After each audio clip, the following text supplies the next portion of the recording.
কিছু পুলিশ সদস্য সেদিন আমাদের উপরে টিয়ারশেল, জল কামান সহ লাঠি চার্জ করা হয়। সেই আন্দোলন আজকের এই প্রতিবাদ স্বরূপ আমরা মানববন্ধন দাঁড়িয়েছি। আজকে বড় দুঃখের বিষয়, যারা স্বাধীনতায় তাদের বিশেষ ভূমিকা ছিল, যারা দেশ এই বাংলাদেশ নিয়ে এসেছে, তাদের সন্তানের উপর, শুধু তাদের সন্তান নয়, সেদিন শত শত মুক্তিযোদ্ধা ছিল। পুলিশদেরকে বলা হয়েছে, আমি মুক্তিযোদ্ধা, আমাকে আঘাত করেন কেন? তারপরেও সেদিন সেই পুলিশ বাহিনীরা যেভাবে লাঠিপেটা মুক্তিযোদ্ধা এবং মুক্তিযোদ্ধা পরিবার করে করা হয়েছে, আমরা নিন্দা জানাতে আসি নাই, আমরা শুধু জানাতে এসেছি আজকে কিসের আলামত। আজকে আমাদের বাচ্চাদের মাথা বিক্রি করে আওয়ামী লীগ বলেন, বিএনপি বলেন, দুজনেই দুদল কিন্তু আজকে আমাদের মাথা বিক্রি করে খাচ্ছে।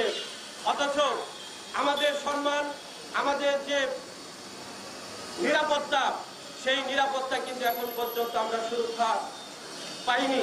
মুক্তিযোদ্ধার উপরে যে পরিমাণ নির্যাতিত হয়, সেই নির্যাতিত হওয়ার পরে আমরা কিন্তু বিচার পাই না। আজকে মুক্তিযোদ্ধার সন্তানেরা যে পরিমাণ নির্যাতিত হয়, আমরা কিন্তু সেটি বিচার কিন্তু এখন পর্যন্ত পাই না। কি হয় আমরা কিন্তু দেখতে পাই, অমক দল করে তমক দল করে সে আওয়ামী লীগের বড় পদ আছে, মুক্তিযোদ্ধার সন্তানদের, মুক্তিযোদ্ধার পরিবারের উপরে আঘাত এনেছে। তারপরেও দল করার কারণে প্রভাবশালীর ব্যক্তি, প্রভাবশালীর ছত্রছায়ায় মুক্তিযোদ্ধার সন্তানদের বিচার, মুক্তিযোদ্ধার যে নির্যাতিত হয় সেই বিচার কিন্তু সঠিকভাবে হয় না। আবার মানববন্ধন করো, আপনার কাছে শুনে আমাদেরকে মানববন্ধন করতে হবে কেন? আমি মনে করি স্বাধীনতার পরে যে কটা মুক্তিযোদ্ধা মন্ত্রী রয়েছে, তার চেয়ে সবচেয়ে ভালো অযোগ্য মুক্তিযোদ্ধা মন্ত্রী। আজকে স্বাধীনতার এত বছর পর আজকে এসে মুক্তিযোদ্ধার যে মন্ত্রণালয়ে যিনি দায়িত্ব রয়েছেন, তার আসলে কোনো ধরনের দুর্যোগ নেই।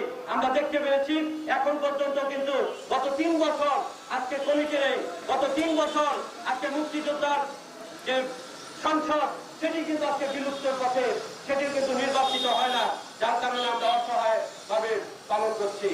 তাই সরকারকে বলতে চাই, আপনারা মুক্তিযোদ্ধার সপক্ষে যেহেতু সরকার, মুক্তিযোদ্ধাদের দাবি দেওয়া যেহেতু তুলে ধরেন, আমরা আমাদের ন্যায্য দাবিতে সেদিন গিয়েছিলাম, আপনি মেনে নেন। যদি না মেনে নেন, স্বাধীনতার 50 বছরে যে চূড়ান্ত জয়ন্তী করা হবে, আমরা কিন্তু মুক্তিযোদ্ধার যারা সন্তান রয়েছি, মুক্তিযোদ্ধা যারা পরিবার রয়েছি, তারা কিন্তু এই স্বাধীনতার সুমন্ত জয়ন্তীটিকে আমরা বয়কট করব। আমরা কিন্তু এই স্বাধীনতার সুমন্ত জয়ন্তীতে আমরা যাব না।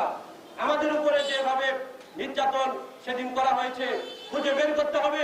সেদিন এই যে পুলিশ, নাম হচ্ছে হারুন জাহিদুল হাসান ডিসি, আপনাকে বলে দিতে চাই, আপনি সেদিন যেভাবে নির্যাতন করেছেন, আপনাকে খুঁজে বের করা হবে, আপনার 14 গোষ্ঠীকে খুঁজে বের করা হবে। আপনার বাপদাদারা কি ছিল, কোথায় ছিল, কোন অবস্থাতে ছিল, আপনাদের রাজনৈতিক পরিচয় কি, সেটি আমরা অবশ্যই অবশ্যই খুঁজে বের করব, শুধুমাত্র সময়ের অপেক্ষা। যাই হোক, আমরা সংখ্যায় কম বলে অনেকে অনেক কিছু মনে করতে পারেন, কিন্তু মনে করার কোনো কারণ নাই।